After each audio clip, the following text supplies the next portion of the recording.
What's up, guys? Welcome back to another rebuild of the AFC North. Today we're going to be talking about the Browns. Get into it. Let's get into it. All right. So I think we can all agree number one priority is to extend Denzel Ward. Of course. One of the best corners in the league. Extend him. That's all we got to say. Extend the man. And extending him will open up money to sign people you need right now. Right. Next, draft an impact wide receiver, either first round or sign a free agent. Their wide receiver core is hurting. Now that OBJ has left, Jarvis Landry, is he a free agent?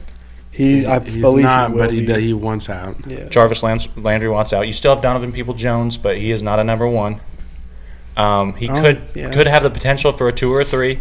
Mm-hmm. There's plenty of. He needs that veteran presence. He's a slot guy, not a wide and receiver. I think there's plenty of free agents out there. The names that we've spilled around earlier, if you watched previous 2 episodes, Chris Godwin was one of them. I know he's pending the ACL tear. Yeah. Also, Michael Gallup, but I don't think that will happen now that I think the Cowboys are planning on cutting Cooper and shedding his contract. Kelvin Ridley is a possibility. I think you mentioned Ridley. Yeah, they'd have to go out and trade for him. And then also Mike Williams. But the issue is with Mike Williams is I've now heard that the Chiefs are eyeing Mike Williams as a 2. The thing about Mike Williams is he's going to command wide receiver 1 money just because he played like a wide receiver 1 last year. We'll get into him when we talk about the Chiefs, but I just don't see it in the cards for the Chiefs to sign Mike Williams as much as I would like him.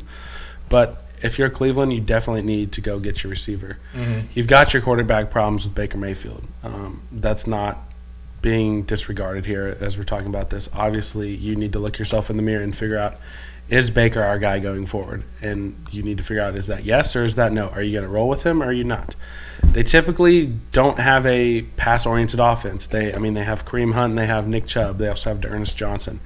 They haven't really needed a whole lot out of Baker. And then he was hurt this year, and he wasn't great. That's not what I'm getting at. I'm not trying to defend Baker at all.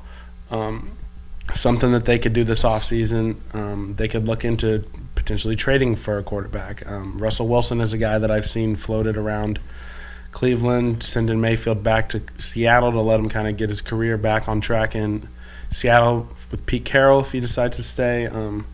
Back into the wide receivers. There's a lot of guys, especially in the first and second rounds, that will be drafted that are wide receivers that are quick, fast guys. Chris Olave, Garrett Wilson. Drake London from USC.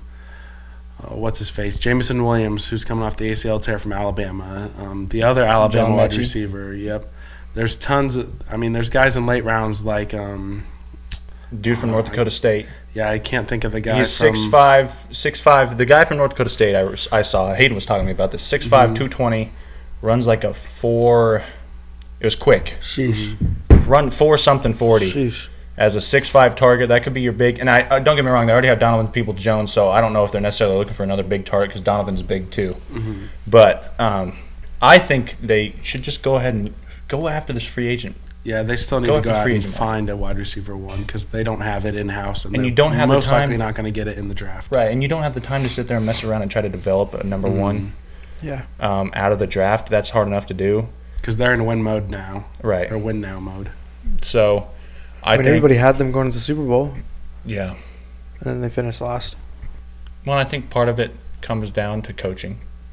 We've talked about this multiple times about the Browns. Overrated. Mm-hmm. Yeah. And I think there's a lot of coaches in the NFL that we won't go down that road. But the thing is, you know why he was overrated? It's because if you got more than 1 win on the Browns, you're automatically the best coach. That's why. It's not really his fault more than the media and the fans' fault, but he's definitely overrated. They definitely need to take a look at maybe not Stefanski himself, but in the system that he's running. His personnel, his co-coaches within him. That's what I'm trying to get to. In the system.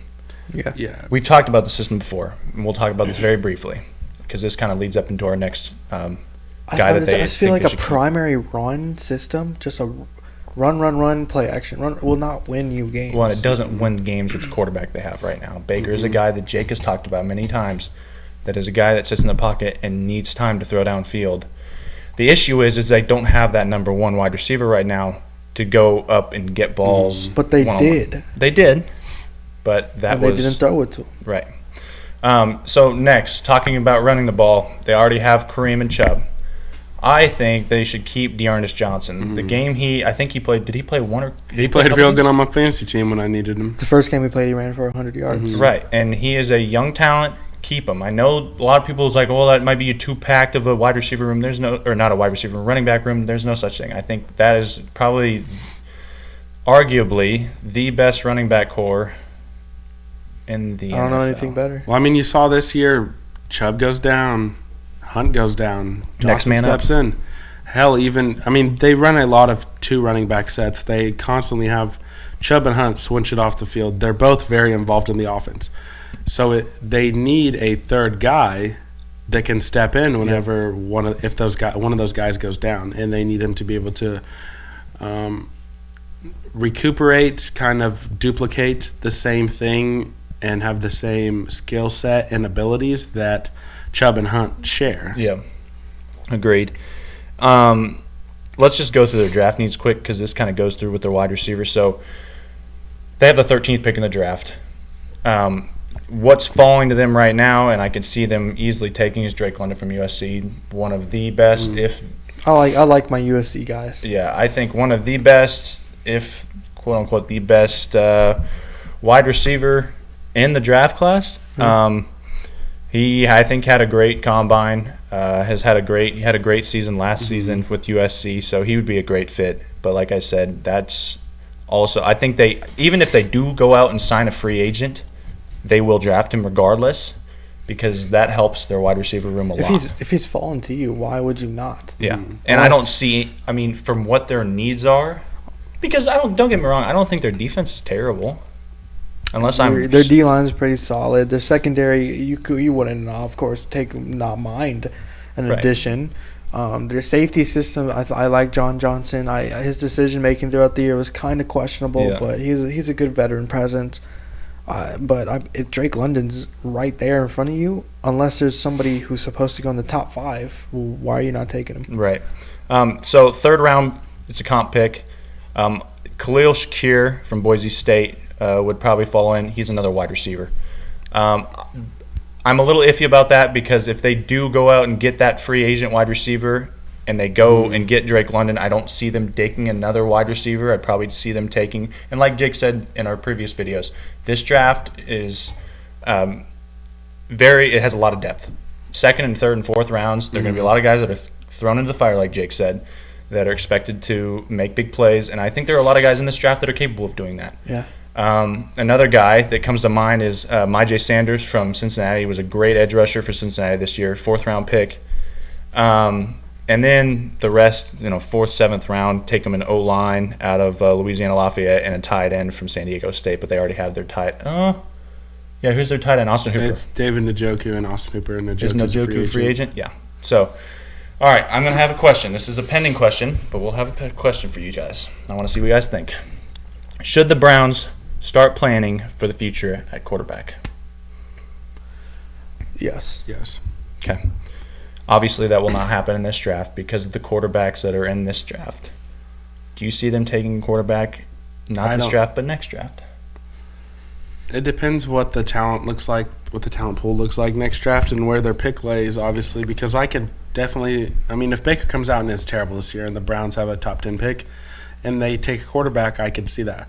But I could also see if Baker comes out and they play good this year, then he gets his extension and he is locked in as Cleveland's quarterback. I know you touched that they had OBJ, but OBJ and Cleveland is not the same OBJ that is playing on the Rams. Yep. Obviously, they had Odell Beckham, and he is a good talent. Odell Beckham didn't want to play in Cleveland. Mm-hmm. Obviously, there were problems with him and Baker Mayfield, and that was deteriorating his motive to play in football games for Cleveland. Obviously, his dad was the vocal point on that, calling out Baker Mayfield. But still, I think they need to go out and find a solidified wide receiver, one that Baker can throw the ball to that will be there downfield. Jarvis Landry is not really a downfield threat. He's more of a throw your slants to him, throw him on drags, things of that nature.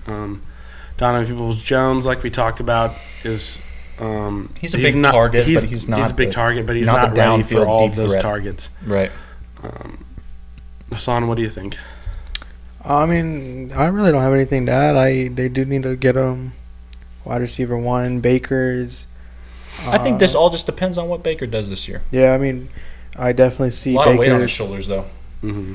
I definitely see him folding to the pressure, but I can see him playing decent enough to get them by. But I don't think he's their answer. Well, and this division, this division is going to be a very interesting one because, Yeah, like the Ravens, it's gonna struggled. be it's gonna be another NFC West. Yeah, the Ravens struggled a lot, but I think I can see them coming out very, very strong, and this is also pending on Lamar's play.